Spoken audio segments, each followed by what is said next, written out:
Saya tantang Gus Dur untuk mubahalah. Gus Dur silakan ajak anak dan istrinya. Saya akan ajak anak istri saya.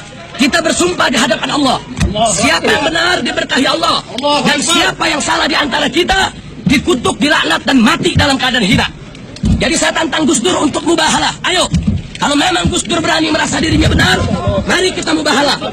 Gus Dur, kau bawa kau punya istri, kau bawa kau punya anak, saya akan bawa saya punya istri dan saya punya anak.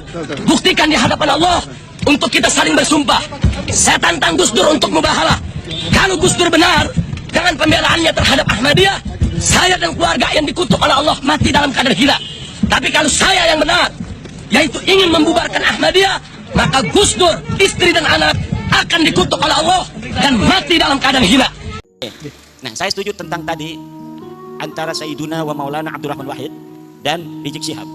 Kalau kita ingin tahu bagaimana dia menantang mubahalah kepada Gus Dur dulu, Gus Dur, bawa anakmu, bawa istrimu, ayo kita bermubahalah. Siapa di antara kita yang mendapat laknat? Siapa di antara kita yang mati mendapat laknat? Kalau saya dalam kebenaran, maka kau akan mati mendapat laknat. Kalau kau dalam kebenaran, saya dan keluarga akan mendapat laknat. Mati dalam su'ul khatimah katanya kan, mati hina dina. Gus Dur sudah meninggal apa belum? Gus Dur sudah wafat, dan dunia menyaksikan Gus Dur wafat dalam keadaan mulia. Gus Dur wafat sebagai seorang presiden yang diiringi sampai liang kuburnya dengan penghormatan paling tinggi dari negara Republik Indonesia, dihadiri oleh presiden dengan iringan la ilaha illallah oleh para santri. Ribut antara pas pampres, antara protokol negara dengan protokol santri. Pas pampres pengennya pakai darder loh, santri ya ilaha illallah, ngajak semuanya pengen menghormati Gus Dur untuk terakhir kali. Ketika dia sudah ditanam, sudah didafnu, kemudian mulai dari dia itu dikubur, doa-doa suci dari masyarakat untuk dia sampai hari ini tidak pernah berhenti. Ini menunjukkan Gus Dur radhiyallahu anhu wafat dalam kemuliaan. Ketika hidup dia hidup dalam kebenaran, menegakkan kebenaran, dan ketika wafat dia wafat husnul khatimah, wafat dalam keadaan mulia. Sekarang tinggal musuhnya yang mubahalah itu.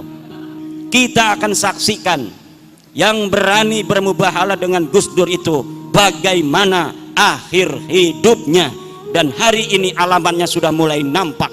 Bagaimana setiap hari dia merendahkan dirinya dengan kehinaan, terus menuju titik nadir kehinaan yang paling hina dina. Terima kasih. Pemerintah DKI Jakarta gencar melakukan pemberantasan ikan sapu-sapu karena merusak ekosistem, merusak perkembangan ikan lokal, dan menciptakan pencemaran. Ikan sapu-sapu adalah sebenarnya cuma ikan, tapi dia adalah ikan imigran yang didatangkan dari Amerika Selatan, yang dibawa oleh para pedagang ikan hias. Karena mengancam kelangsungan hidup ikan-ikan pribumi, maka ikan-ikan sapu itu oleh Pemprov DKI Jakarta diberantas habis. Bagaimana jika ada manusia imigran yang menciptakan pengrusakan akhlak, penodaan sejarah, dan merendahkan masyarakat pribumi? Beranikah pemimpin negeri ini melakukan pemberantasan? Pulau Jawa Indonesia milik Aulia Tarim. Jawabannya, ini bukti bahwa habaib penjajah mengakui bahwa Indonesia kepunyaan Aulia Tarim atau orang Yaman.